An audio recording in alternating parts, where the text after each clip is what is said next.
Assalamualaikum warahmatullahi wabarakatuh. Waalaikumsalam warahmatullahi wabarakatuh. Yang terhormat kepada Bapak Tatang Rohana Mkom MM selaku dosen pengampu mata kuliah Gudang Data. Di sini kami akan mempresentasikan proyek kami yang berjudul Prediksi Tren Pelanggan Telekomunikasi Mengoptimalkan Retensi dengan Analisis Data. Baik, jadi di sini ada rekan-rekan saya yaitu Repi Pauji, Fahad Abdul Aziz, Bagas Wedakarna, Diki Ahmad Reja, dan saya sendiri Reja Faisal Rahmat.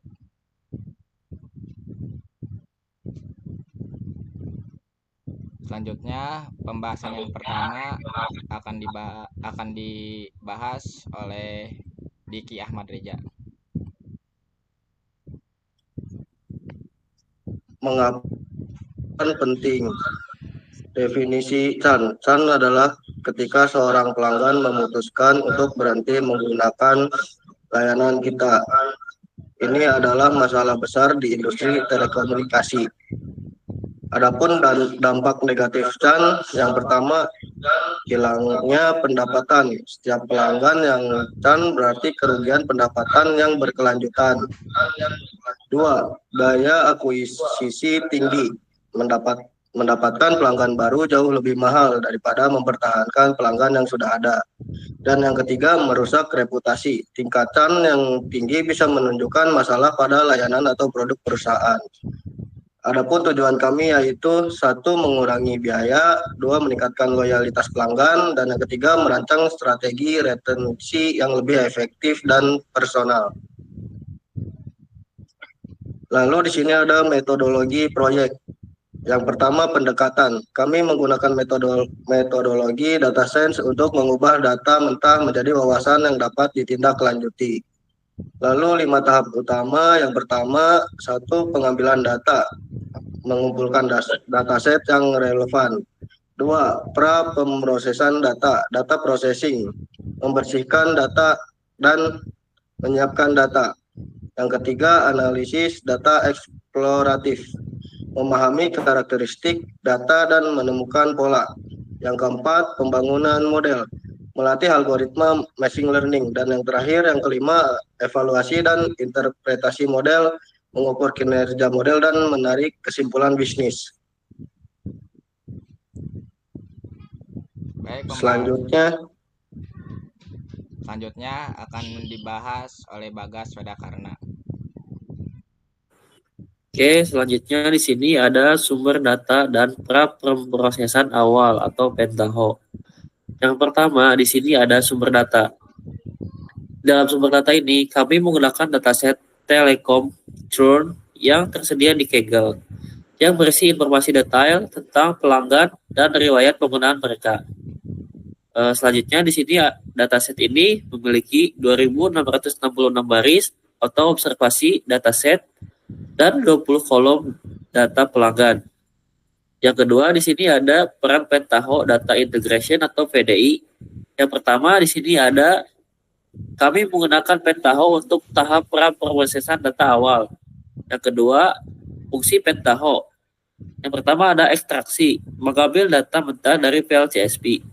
Yang kedua ada transformasi, melakukan cleaning awal seperti menangani format karakter yang tidak diinginkan di nama kolom dan memastikan konsistensi format data.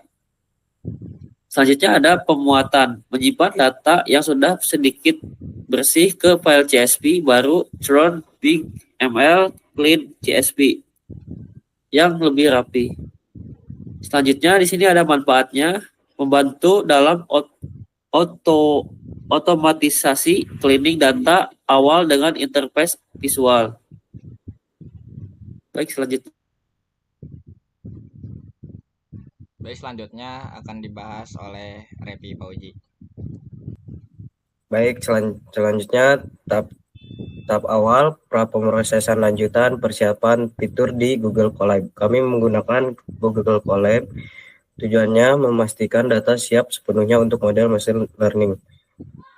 Kami menggunakan alatnya yaitu Google Colab dengan library Python atau Pandas. Langkah-langkah kritis di sini kami membersihkan nama kolom otomatis. Kami mengotomatiskan penghapusan karakter, tab, dan spasi berlebih dari nama kolom serta mengubahnya menjadi format yang seragam huruf kecil. Untuk codingannya di sini kami menggunakan library yang akan kami gunakan. Lalu muat dataset yang sudah dibersihkan oleh Bagas dari Pentaho. Lalu kita memanggil dataset tersebut. Di sini kita membersihkan nama kolom, menghapus karakter tab dan spasi di awal akhir nama kolom, lalu mengganti spasi dengan underscore. Sekarang cek nama kolom yang sudah bersih. Di sini outputnya informasi dataset sebelum pembersihan nama kolom. Kolom aslinya state, tab, account, dan sebagainya. Lalu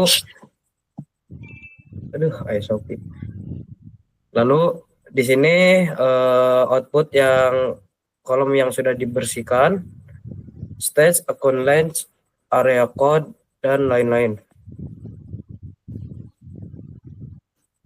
Selanjutnya konversi kolom target. Kolom kern awalnya berisi true dan atau false. Kami mengonversikan menjadi nilai numerik 1 untuk kern dan 0 untuk tidak kern. Kami juga menangani jika ada nilai kosong di kolom kern dengan mengisinya menjadi 0 agar tidak menyebabkan error.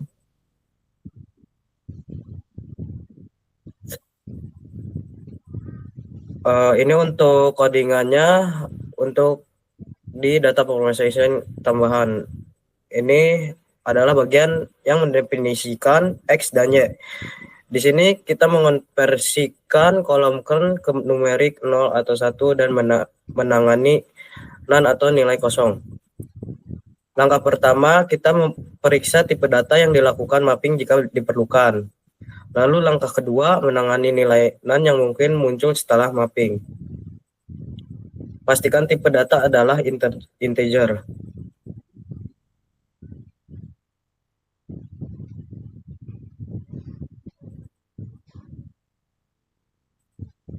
Untuk outputnya di sini untuk konversikan kolom kern ke numerik, tidak ada nilai kosong di dalam kern.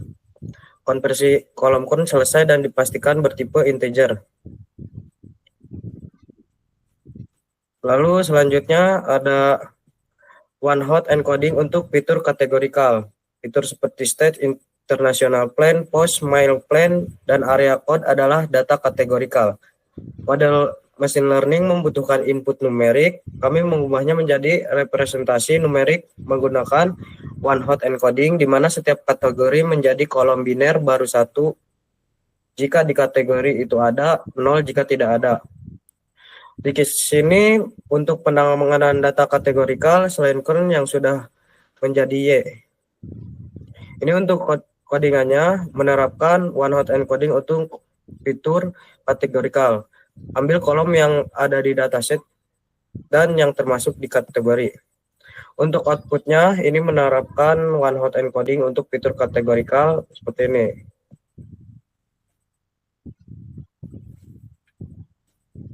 Selanjutnya ada analisis data eksploratif, EDA, dan wawasan awal. Tujuannya menjelajahi data secara visual untuk menemukan pola dan insight sebelum membangun model. Alatnya kita menggunakan Matplotlib dan Seaborn di Google Colab.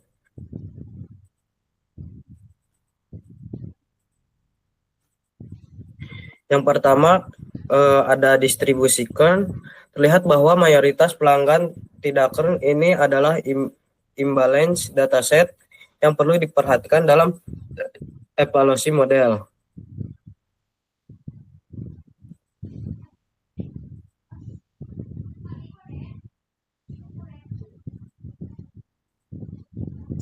Di sini untuk distribusi kern ini untuk codingannya. Lalu ini untuk output distribusi pelanggan kern dan non kern.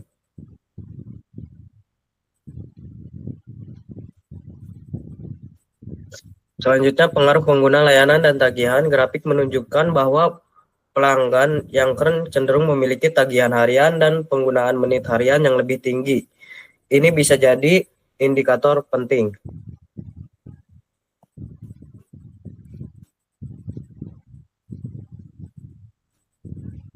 Pengaruh panggilan layanan pelanggan. Semakin banyak panggilan ke layanan pelanggan, semakin tinggi kemungkinan untukkan. Ini mengindikasikan masalah yang tidak diselesaikan atau pengalaman pelanggan yang buruk. Pengaruh paket internasional. Pelanggan dengan paket internasional tampaknya memiliki keren yang lebih tinggi dibanding yang tidak. Lalu selanjutnya ada kolerasi fitur. Kami melihat hubungan antar fitur, contohnya total day minutes sangat berkolerasi positif dengan total day charge. Ini wajar karena semakin banyak menit semakin tinggi tagihan. Ini untuk kolerasi antar fitur, kodingannya seperti ini.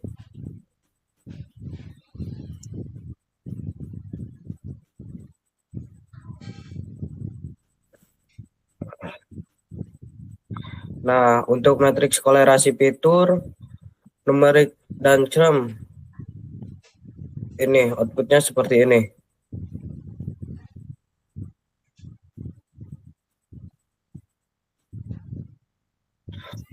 Selanjutnya, pembangunan model klarifikasi, pembagian data. Sebelum melatih model, kami membagi dataset menjadi dua bagian. Data training 80% digunakan untuk mengajari model pola-pola action.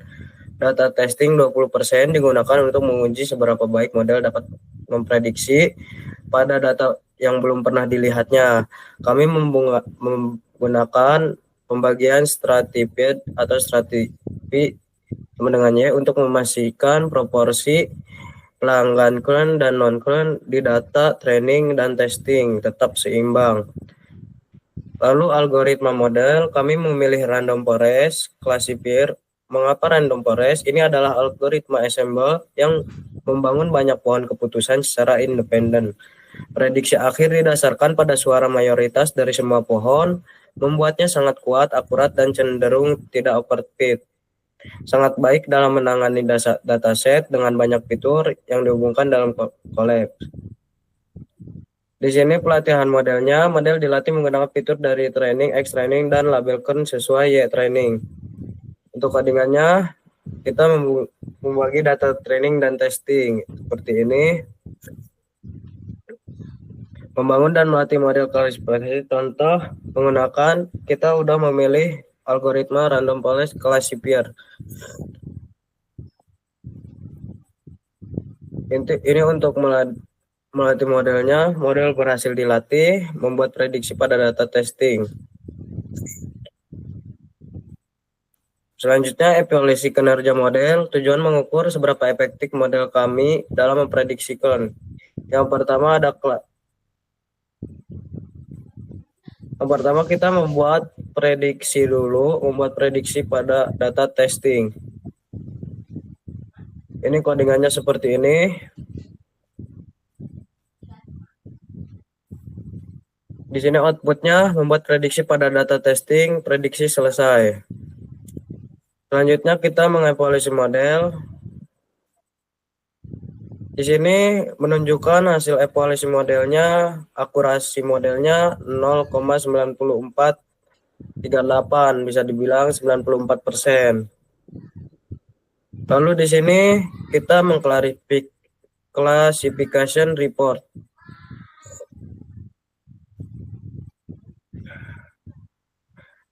Di sini classification reportnya kayak gini codingannya. Yang mana presisinya 0 itu 0,94, yang 1 itu 0,98, yang rekalnya yang 0 1.00, yang 1 0,63, F1 skornya 0, yang 0 0,97, yang 1 0,77. Untuk supportnya yang 0,456, 1,78. Akurasinya di sini 0,94, 534. Makro FVG-nya 0,96, 0,81, 0,87, 534. Wake FPG 0,95, 0,94, 0,94, dimana 534. Di sini presisi dari semua pelanggan yang diprediksikan benar-benar keren. Rekalnya dari semua pelanggan yang sebenarnya keren berhasil diidentifikasi oleh model. F1 score adalah nilai rata-rata seimbang antara presisi dan rekal. Selanjutnya ada confusion metric. Di sini untuk confusion metricnya kodigannya seperti ini. Lalu ini output yang dihasilkannya seperti ini. Yang mana true negatif pelanggan diprediksi tidak keren dan mereka memang tidak keren. True positif TP pelanggan diprediksi keren dan mereka memang keren.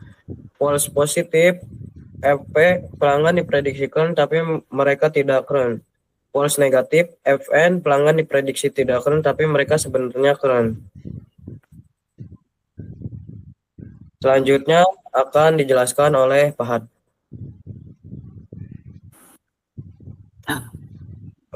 Selanjutnya yaitu ada fitur paling berpengaruh atau fitur importance.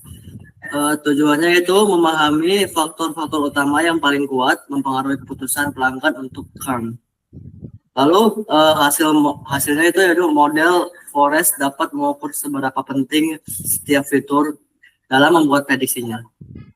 Ketiga itu ya ada berikut adalah codingan analisis important fitur importance beserta hasil outputnya.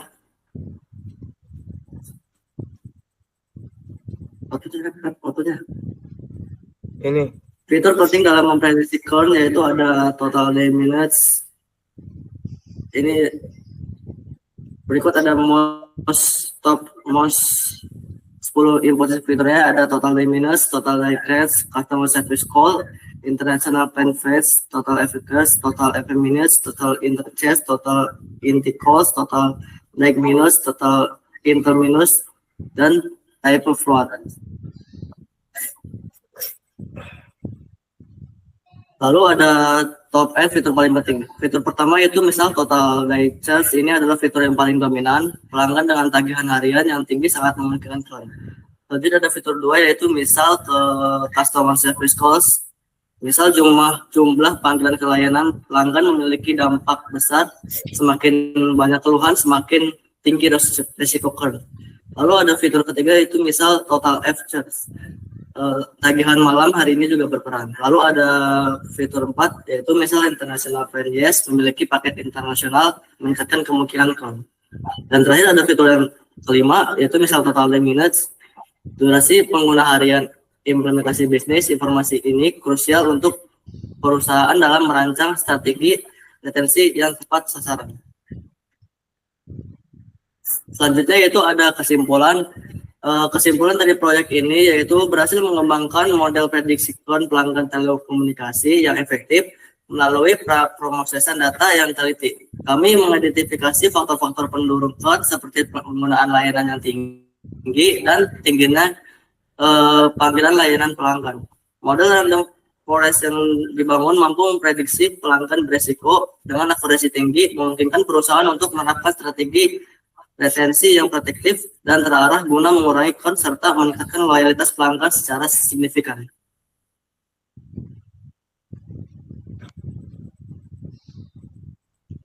Baik, mungkin cukup sekian presentasi dari kelompok kami.